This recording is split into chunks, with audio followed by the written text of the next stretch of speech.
Coucou, bienvenue sur notre capsule avec Connie Baramel. J'espère que vous allez super bien. Nous allons parler de quelques nouvelles qui font vraiment du bruit sur la toile. D'accord?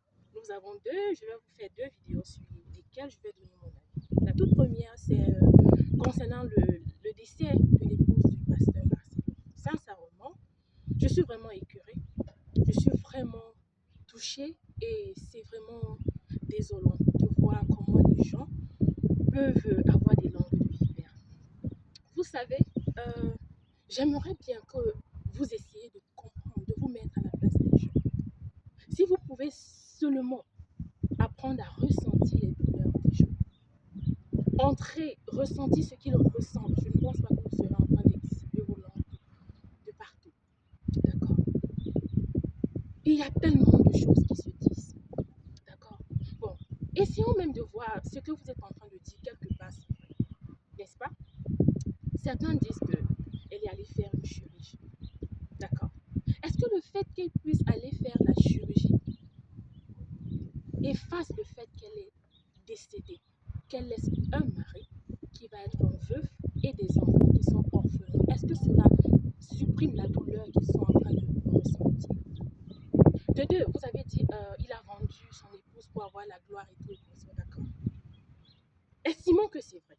Est-ce que le fait qu'il ait vendu son épouse, même pour avoir la gloire, donc comme vous êtes en train de parler là, est-ce que ça supprime la peine et la douleur dans laquelle cette famille a été plongée? Avant d'avancer certaines choses, prenez le temps de vous mettre à la place de ces gens, de ressentir leur peine et leur douleur. Cette femme de nature était très belle, avec une très belle taille.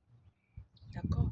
Vous pensez que c'est facile pour quelqu'un de perdre non seulement une femme, un partenaire, une épouse, une mère dédiée, aimante, charmante, charismatique, belle comme elle était, en plus dédiée à l'église de Dieu. D'accord? Mettez-vous à la place des gens. Apprenez à ressentir leur douleur. Nous tous, on veut que le monde change. Mais comment le monde va changer si déjà nous-mêmes, on n'inculque pas ce changement? Hier, c'était encore la femme du pasteur Makoso qui est décédée. Mais tout a été dit. Vous connaissez ce que ça fait quand vous dites que quelqu'un a tué son épouse? Quelqu'un avec qui ils ont commencé, il n'avait rien. Vous connaissez ce que ça fait?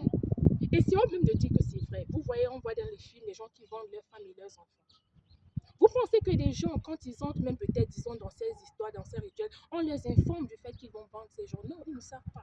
Ce qui fait que quand le moment arrive, qu'on leur demande de vendre leurs femmes ou de donner leurs enfants, et tout, la douleur est là, la peine est là, c'est de ça qu'il s'agit. Comment est-ce que vous allez aider les gens à compatir à leur douleur, à entrer dans leur peine, les accompagner dans ces moments de tristesse, de douleur, de peine? C'est comme ça que nous devons faire. Je pense que nous devons rentrer à l'essence en tant que les êtres de Dieu, les êtres de lumière. Je vais vous dire quelque chose. Plus grande est ta destinée, plus grande sera franchement tes défis. Vous allez voir que tous les grands pasteurs, tous les grands servants de Dieu, tous qui portent des grandes destinées, ils ont des combats terribles dans leur vie. Ce n'est pas fait de manière anodine, non. C'est fait justement pour mettre leur foi au test. Et pour que les gens comme vous veniez et raconter ce que vous racontez. Parce qu'il est vrai, sans vous mentir. Allez regarder toutes les vies, que ce soit même dans la Bible, vous allez voir tous les grands prophètes et les servants de Dieu. Ils ont eu des périodes terribles et terrifiantes. Si Jésus lui-même, il connaissait sa mission sur terre. Et malgré cela, à un certain moment, voyant la douleur et la peine venir, il a dit, Père, si tu pouvais retirer cette coupe. Et après, il a dit, Père, que ta volonté soit faite. Si Jésus lui-même, à un certain moment, il était touché par la douleur et la peine qui arrivait, il a ressenti, il a parlé. Qui sommes-nous pour juger les gens? Qui sommes-nous? Lui étant le Messie, il connaissait sa mission. Qu'en est-il de nous?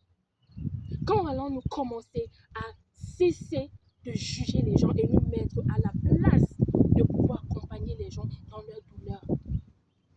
Quand allons-nous commencer à faire ça? Je pense que le changement doit passer par tous.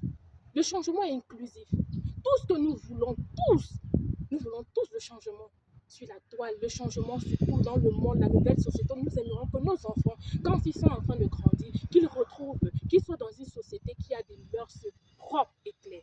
Mais comment est-ce que cela va arriver si nous-mêmes, nous ne nous incluons pas dans le processus? Ce sont les autres qui viendront faire cela à notre place. Non.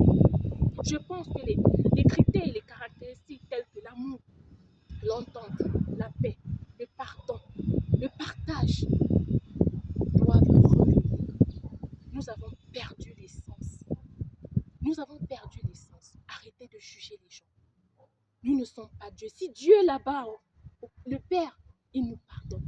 Combien de fois nous avons des placards terribles dans nos vies que nous portons. Mais c'est de parler pour les autres qui nous intéressent. Franchement, il y a quoi à cette famille? Être orphelin n'est pas facile. Que ces enfants vraiment restent forts, qu'ils soient forts. À Pasteur Marcelo qui porte non seulement une église, mais une famille.